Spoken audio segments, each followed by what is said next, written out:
আল্লাহ নবী সাল্লাল্লাহু আলাইহি ওয়াসাল্লাম যখন দুনিয়াতে আসলেন, দুনিয়াতে আসার পর যখন নবুয়ত লাভ করলেন, লাভ করার পরে আমরা সকলে জানি নবী সাল্লাল্লাহু আলাইহি ওয়াসাল্লামের মেয়ে সন্তানও ছিল এবং কি ছেলে সন্তানও ছিল। আলহামদুলিল্লাহি ওয়া কাফা ওয়া সালামুন আলা ইবাদিহিল্লাযীনা ইসতাফা। أما بعد فقد قال الله تبارك وتعالى في كلامه المجيد وفي فرقانه الحميد. أعوذ بالله من الشيطان الرجيم. بسم الله الرحمن الرحيم. إنا أعطيناك الكوثر فصل لربك وانحر إن شانئك هو الأبتر. وقال رسول الله صلى الله عليه وسلم أنا خاتم النبيين لا نبي بعدي أو كما قال عليه الصلاة والسلام. محمد آकर कुफर को मिटाया, कुफर को मिटाकर सदक़त का बताया. আলহামদুলিল্লাহ, আমরা সকলেই ওই মহান রব্বে কারীমের কাছে কালিমাতু শুকর ও সুজুদ আদায় করি যে মহান আল্লাহ রাব্বুল আলামিনের পবিত্র ঘরে জুমার দিন, পবিত্র দিন, শুক্রবারের দিন আল্লাহ রাব্বুল আলামিন আমাদেরকে ওনার ডাকে সাড়া দিতে পেরেছি। ওনার ঘরে আমরা মেহমান, উনি নিজে মেজবান। আল্লাহ তাআলা আমাদেরকে সুযোগ করে দিয়েছেন, এজন্য সকলেই কালিমাতু শুকর আদায় করি, সকলে বলি আলহামদুলিল্লাহ। দুরূদে ইব্রাহিমের একটি কথা বলি, আপনিও যদি, যেহেতু আমাদের অর্থ করি খুবই কম, কিন্তু আল্লাহ রাসূল সাল্লাল্লাহু আলাইহি ওয়াসাল্লাম হাদিসের ভিতরে বলেন, কোন বান্দা যদি আমার কাছে সালাম পৌঁছাতে চায়, সে যেন দুরূদে ইব্রাহিম পাঠ করে, তাহলে তার সালামটা আমার রোজা মুবারকে এসে যায়। সকলে বলি সুবহানাল্লাহ। আল্লাহ নবী এটাও জানান, আমার কাছে আমার কবর যে জায়গায় দাফন করা হয়েছে ওই জায়গায় এসেও যদি সালাম গ্রহণ করে, যেমন ভাবে আমি স্পষ্টভাবে শুনতে পাই, ঠিক আমরা দোলমা বেকুফা মসজিদ থেকেও যদি আমরা আল্লাহ রাসূলের আমরা দুরূদ ইব্রাহিম পড়েছি, আমার নাম, বংশের নাম, পুরা এলাকার নাম, গোত্রের নাম, পুরাটুকু নবীর কাছে আল্লাহ তাআলা ফেরেশতার মাধ্যমে পাঠিয়ে দিয়ে সকলে বলি সুবহানাল্লাহ। আজকের আলোচ্য বিষয় হলো, কোরআনের ভিতরে অনেক বড় বড় সূরা আল্লাহ তাআলা নাজিল করেছেন, আমরা সকলেই জানি। এই আয়াতে কারিমার দ্বারা কিছু কথা আমরা শুনবো এবং বলবো। আল্লাহ তাআলা আমাদেরকে আমলের নিয়তে তৌফিক দান করুক, সকলে বলি আমিন। আমাদের সমাজে অনেক সময় আমরা অনেক বান্দা বান্দিকে এরকম কথা বলে বেড়াই, রাসূলকেও বলেছিলেন, কিন্তু রাসূলকে সান্ত্বনা দিয়েছিলেন আল্লাহ তাআলা। এখন আমাদেরকে কে সান্ত্বনা দিবেন? আল্লাহ তাআলা পুরা কোরআনের ভিতরে হাদিসের অসংখ্য গণিত হাদিসের ভিতরে প্রত্যেকটা পাই two pi, A to Z এমন ভাবে বলে দিয়েছেন, বান্দা যেইভাবে চলুক, যেইভাবে ফিরুক, যেইভাবে দুঃখ দুর্দশায় সুখে দুঃখে থাকুক, সব বিষয় আল্লাহ তাআলা জানালেন। ছোট সূরা, আমরা সকলে জানি কোরআনের সূরা হলো 114টি সূরা। 114টি সূরার ভিতরে দুইটা সূরা আল্লাহ তাআলার শানে এবং আল্লাহ রাসূল সাল্লাল্লাহু আলাইহি সাল্লামের শানে দিয়েছেন। সুবহানাল্লাহ বলবেন না?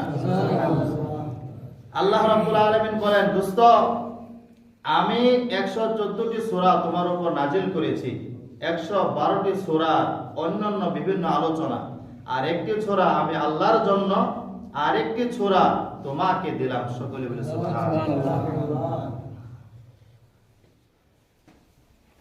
আল্লাহ রাব্বুল আলামিন বলেন পবিত্র কালামুল্লাহ শরীফের ভিতরে বিভিন্ন আয়াতে কারিমার ভিতরে আল্লাহ তাআলা জানান, বিভিন্ন আয়াতের ভিতরে বিভিন্ন রকমের সূরার ভিতরে বড় বড় সূরার ভিতরে আল্লাহ তাআলা বলেন, কিন্তু এত কনিষ্ঠ সূরা, এত ছোট সূরার ভিতরে আল্লাহ তাআলা বলেন ইন্না আ'তাইনাকাল কাউসার ফাসাল্লি লিরাব্বিকা ওয়ানহার ইন্না শানিআকা হুয়াল আবতার।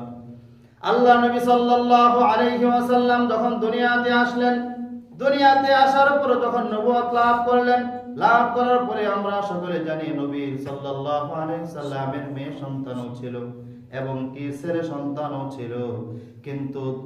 কিন্তু বিষয়টা দেখা যায় যে বংশ বিস্তার লাভ করে যখন ছেলে সন্তান যখন থাকে, একজন আব্বা একজন মার যদি বংশ উচ্চ মর্যাদা করতে চায় একজন সন্তানের দ্বারা হয়, এমন ভাবে যদি সন্তান না থাকে, তাহলে যদি শুধু মেয়ে সন্তানে থাকে, ওই ব্যক্তি মারা গেলে এমন সময় তার নাম নিশানাও এমনিতেই মিটে যায়।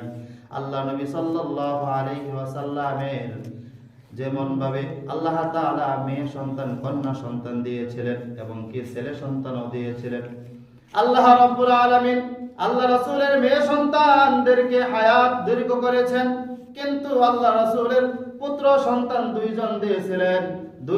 একজন দুনিয়ার বুকে আসা মাত্রই কিছুদিন পরে দুনিয়া থেকে বিদায় নেন, কিন্তু আরেকজন সন্তান যখন 2 বছর বয়স হলো, 2 বছর বয়স হওয়ার পর আমার আপনার সন্তান যখন মুখের দিকে তাকিয়ে যখন মুস্কি হেসে দেয়, তখন বাবা আমার চক্ষু শীতলতা চলে আসে। এমন ভাবে রাসূল সাল্লাল্লাহু আলাইহি ওয়াসাল্লাম বলেন আনা বাশারুম মিসলুকুম, আমিও তো তোমাদের মতো একজন মানুষ। আল্লাহ নবী সাল্লাল্লাহু আলাইহি ওয়াসাল্লাম যখন কালিমার কথা, আল্লাহর কথা যখন দাওয়াত দিতে শুরু করলেন, এমন ভাবে যে সমস্ত কাফেররা ছিল তারা এক বাক্যে বলতেছিল আমরা তোমার কথা মানি না। বিস্তারিত ঘটনা সেদিকে যাচ্ছে না। আল্লাহ রাসূল সাল্লাল্লাহু আলাইহি ওয়াসাল্লামের দ্বিতীয় সন্তান যখন দুনিয়া থেকে চিরতরে বিদায় নেয়, যখন 2টা বছর পূর্ণ হওয়ার পরে আল্লাহ নবী সাল্লাল্লাহু আলাইহি ওয়াসাল্লামের সন্তান যখন দুনিয়াতে বিদায় নিল, রাসূল যেহেতু মানুষের মতো আমাদের মতো, তবে কিছু পার্থক্য হলো, আমাদের উপর তো ওহী নাজিল হয় না, কিন্তু আমাদের নবীর উপর ওহী নাজিল হইতো। সুবহানাল্লাহ। এই ঘটনা শোনার পরে মক্কার কাফের মুশরিকরা যখন শুনতে লাগলো, আরে মুহাম্মদ যে আমাদের কাছে কালিমার পতাকা উড্ডীন করার জন্য কালিমার দাওয়াত দিতেছে, যখন শুনতে পাইল মুহাম্মদের যে সন্তান ছিল 2জন, একজন তো মারা গিয়েছে, আরেকজন সন্তান যখন কয়েকদিন বেঁচে ছিল, ওই সন্তান যখন আল্লাহ তাআলা নিয়ে নিলেন, আল্লাহ রাসূলের মন খারাপ। আল্লাহ রাসূল সাল্লাল্লাহু আলাইহি ওয়াসাল্লামের মনটা অনেক খারাপ। আল্লাহ রাসূল সাল্লাল্লাহু আলাইহি ওয়াসাল্লামের মন তো এমনিতে খারাপ, সন্তান হারিয়ে ফেলেছেন। এমন ভাবে এটাকে সুযোগ মনে করে কাফের বেঈমান মুশরিকরা তারা বলতে লাগলো, এই যে দেখো মুহাম্মদ, এই মুহাম্মদের কথা তো আমাদের কান পর্যন্ত আর পৌঁছবে না, এবং কি তার নির্বংশ, এবং কি সে লেজ কাটা করবে, নাউজুবিল্লাহ। কারণ মুহাম্মদ সাল্লাল্লাহু আলাইহি ওয়াসাল্লাম যে কথা আমাদের কাছে বলে বেড়ায়, সে কিভাবে বলবে? তার বংশ থেকে তো এমনিতেই বাতি নেভে যাইতেছে, সে তো কালিমার পতাকা রুটিন করতে পারবে না। এই কথা যখন বললেন, একজন মানুষকে দুর্বল জায়গায় হাত করে, কারণ যেভাবে হোক না কেন ওই মানুষটাকে যদি দুর্বল জায়গায় আঘাত করে, মানুষটা এমনিতে দুর্বল হয়ে যায়। আল্লাহ নবী সাল্লাল্লাহু আলাইহি ওয়াসাল্লামকে যখন মক্কার কুরাইশরা কাফেররা, বড় বড় কাফেররা যখন বলতে লাগলো, আরে মুহাম্মদ তো একেবারে নির্বংশ, আরে মুহাম্মদ তো একেবারে লেজ কাটা, সকলে বলে জোরে নাউজুবিল্লাহ।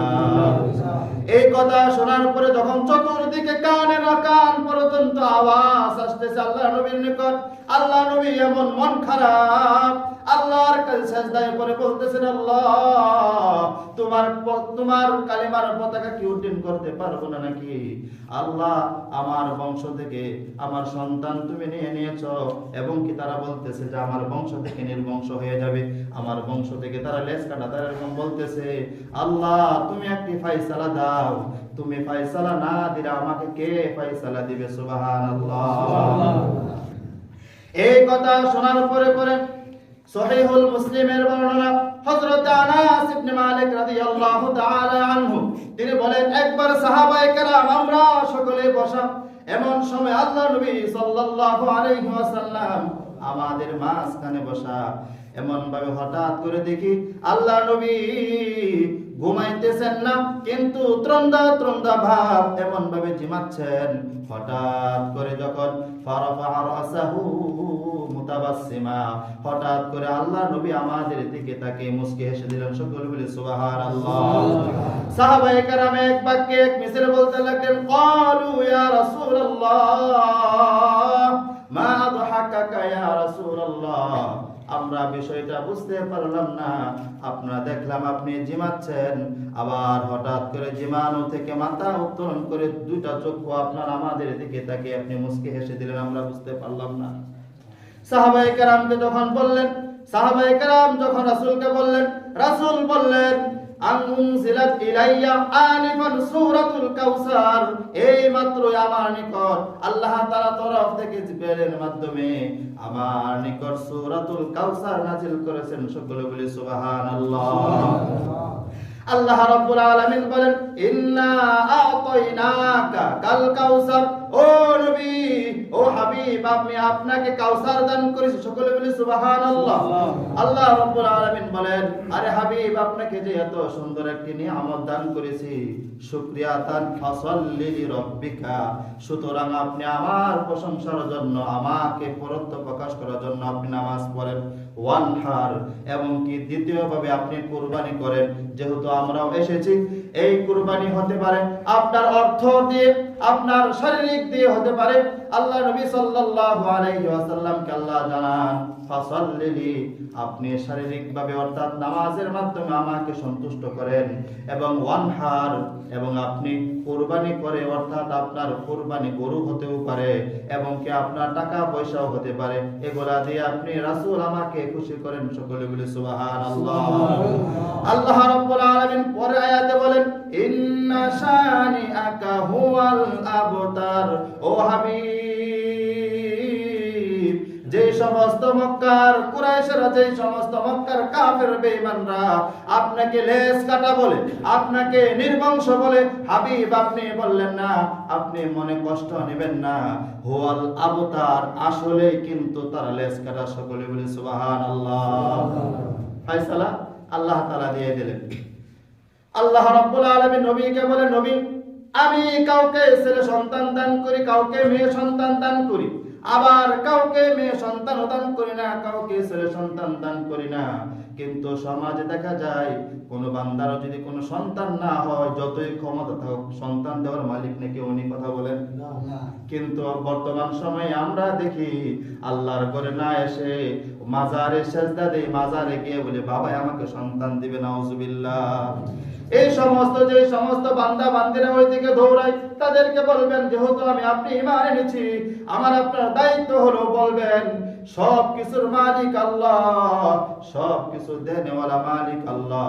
আল্লাহ রাব্বুল আলামিন, আল্লাহ তাআলা পবিত্র কালামুল্লাহ শরীফের ভিতরে বিভিন্ন জায়গায় বান্দাদেরকে সান্ত্বনামূলক ভাবে বলতেছিলেন, ইন্না শানিআকা হুয়াল আবতার। আল্লাহ নবীকে আল্লাহ তাআলা নিজেই সান্ত্বনা দিতেছেন, ও নবী, আপনাকে যারা নির্বংশ বলবে, আপনাকে যারা লেজ কাটা বলবে, আসলে আপনি নির্বংশ না, আসলে আপনি লেজ কাটা না, অথচ তারাই লেজ কাটা, অথচ তারাই নির্বংশ। আল্লাহ তাআলা জানা। আমরা অনেক সময় সমাজে দেখি যারা যে সন্তান নেই, আমরা অনেক সময় এমন কথা বলি যে হাত খোরা, এরকম কথা বলি না? একজন বান্দা খাটো, আপনি কি তাকে বলেন ও পুট্টা বেড়া, এরকম কথা বুঝতে বলেন, তার মনের ভিতরে কষ্ট লাগে, এমনি অন্যভাবে তাকে তামাশা দিবেন, অন্যভাবে তাকে বিনোদন দিবেন, কিন্তু তিনি কষ্ট পাবেন না। কিন্তু যখন কোনো মানুষকে কোনোভাবে আঘাত করবেন, এই আঘাতটা একজন কবি বলেন, যারা হাতুস সিনান লাহাতিয়াম ওয়ালা হাতিয়াম মা জারাহাল লিসান, মুখ দিয়া আঘাত করলে, ছুরি দিয়ে আঘাত করলে ছুরির চাইতেও মুখের আঘাত বড় কঠিন। ছুরির আঘাত এক সময় চিহ্ন নিশ্চিহ্ন হয়ে যায়, কিন্তু মুখের আঘাত কখনো মুছে না, মনে হয়ে যায়। ওই সমস্ত কাফেররা যে সমস্ত কথা বলতেছিল নির্বংশ লেজ কাটা, সমাজের ভিতরে এমন কোন বান্দাও দেখা যায় যাদেরকে আল্লাহ তাআলা সন্তান দেন নাই। আমরা অনেক সময় তাদেরকে বলি, আরে তোরে তো মাত্র 3-4টা বা তোকে তো মেয়ে সন্তান এনেছে, তোকে তো ছেলে সন্তান দেয় নাই। কিন্তু দেখা যাইতেছে সমাজে ওই ব্যক্তিকেও আমরা হীনতার সাথে দেখি, সম্মানের সাথে দেখি না আমরা। এটা হলো কাফেরদের একটা আলামত, তাদের এরকম চিন্তা চেতনা ছিল।